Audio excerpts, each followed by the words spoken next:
guitar enthusiasts, of a great song, Lyin Eyes by the Eagles. Wonderful, wonderful song here with some cool chords. Let's go over what those chords are first. We have a G major chord, a C major chord, an A minor chord, a D7 chord. We also have a regular E minor chord, an A7 chord, and we have one bar chord, B minor. Now, if you're in my 7-level guitar system and you're probably around level 5 or 6, you know I have the easy fix for the B minor. Okay, so if you wanted to play this a little bit more at the beginner level, you could do it. And how you would do that is you play your first finger on the 2nd fret of the E string, your 2nd finger would be on the 3rd fret of the B string, and then your 3rd finger would be on the 4th fret of the G string. Okay, we call that a chord triad, playing 3 notes. Also sounds a bit like Hotel California, huh? So we have that B minor chord. If you need to make an easier B minor, it only shows up in the choruses, all right? So the majority of this song, you're gonna be able to play at somewhat of a beginner level. Even the strumming pattern I'm gonna show you shortly is more of a beginner level strumming pattern, so let's get into that. So the strumming pattern I'm going to show you is an 8th note strumming pattern. All right, again, if you were in my 7-level guitar system, this would be one of the strumming patterns I would teach you at level 3. Okay, so we've got our G chord here. And again, you can make your G chord with your 3rd finger, your pinky, whichever is more comfortable for you. I like making my G chord with my 3rd finger. I just feel like I have a lot more control that way. So we have the G chord, and we're going to do 1, 2, and 3, and 4, and. Okay, that's our strumming pattern, and it's going to be played 1, 2, and 3, and 4, and 1, 2, and 3, and 4, and 1, 2, and 3, and 4, and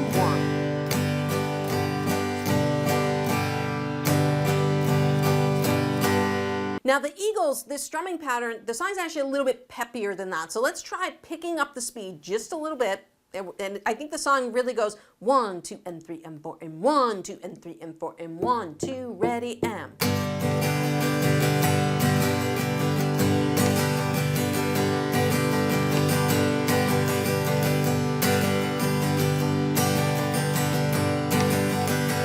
Now, students always ask me, I see your comments below. I do read them. I try to read almost all of them and respond as best as possible. And a question I get very often is, Lauren, when you're strumming, what strings do you hit? So usually on that first strum, I might only be catching the top 3 or 4 strings.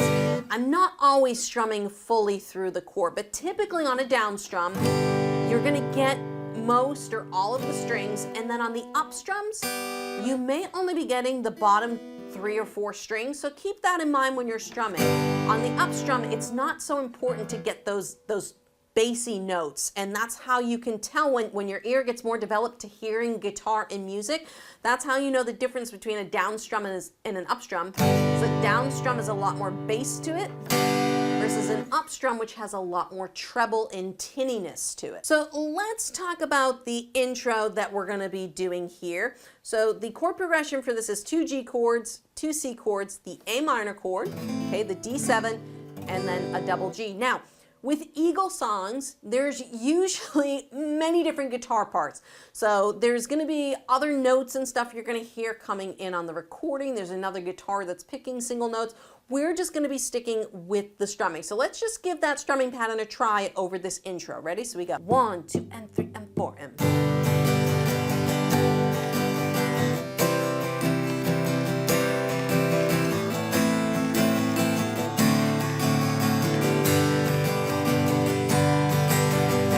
There you go. You can hear the song coming through, so don't yell at me, Lauren, doesn't sound exactly like the song. I understand.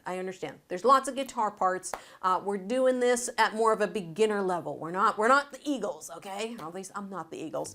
So we're going to take this into the verse now, and if you need to follow along with the notes on my website, feel free to go over there and do that.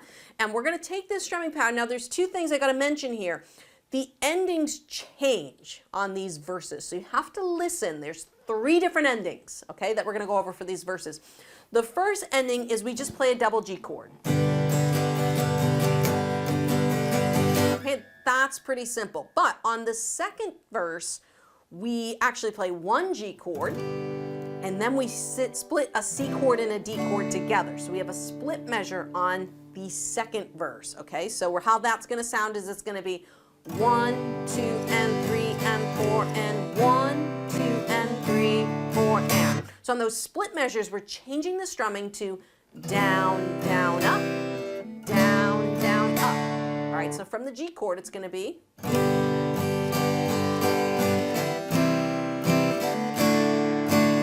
Let's do it one more time, and.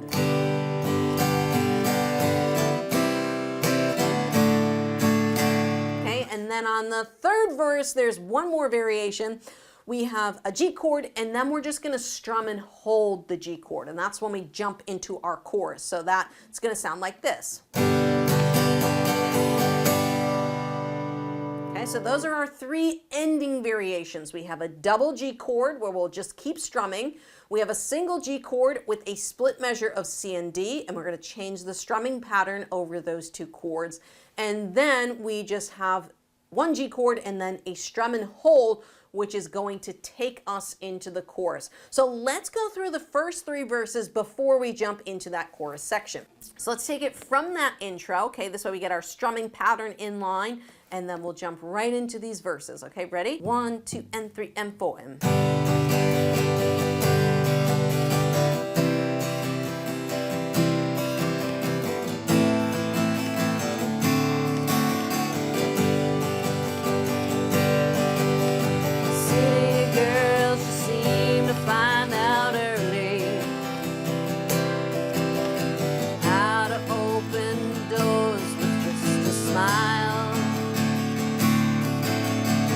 Old man, she won't have to worry.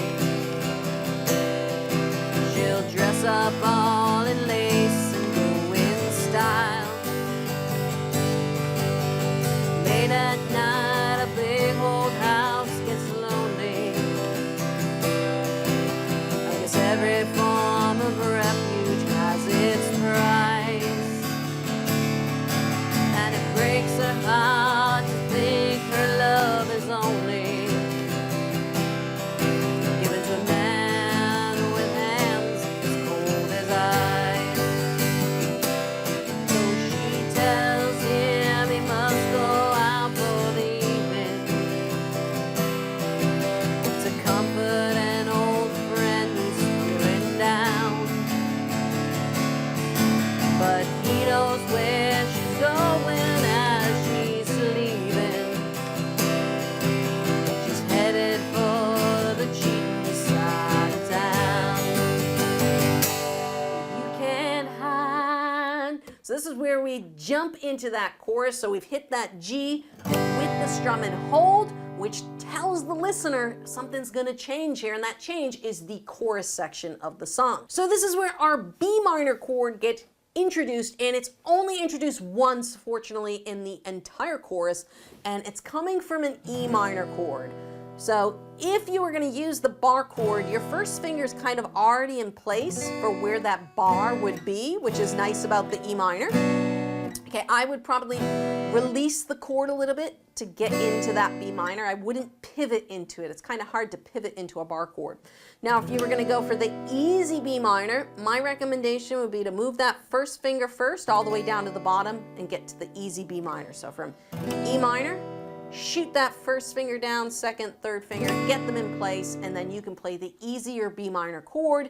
And then to transition to A minor, it's pretty easy to transition there. If you're playing the B minor chord, you could just slide the shape of that bar chord up, okay? And you have A minor, or you can just play it the traditional way with the first, second, and third fingers. So let's take this chorus now. So we've got 4 G chords, an E minor and B chord. Then we have A minor, D. Okay, so those are the first 8 chords, and then we have G, double C, A7, and then A minor, D, G, G. And again, please don't yell at me. I got so many people yell at me like, that's not the right chord. It's like this C major 7, add 9 plus 4 minus 3, divide by 2.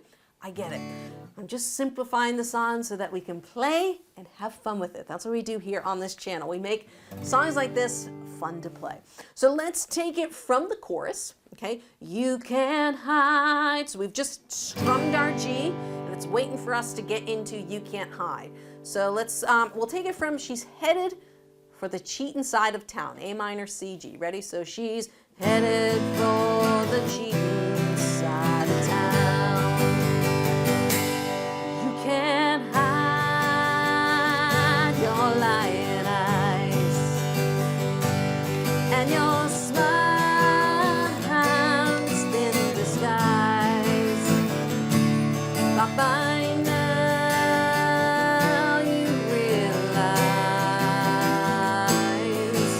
there ain't no way to hide your lying eyes. Then we have the interlude, which is just the intro again.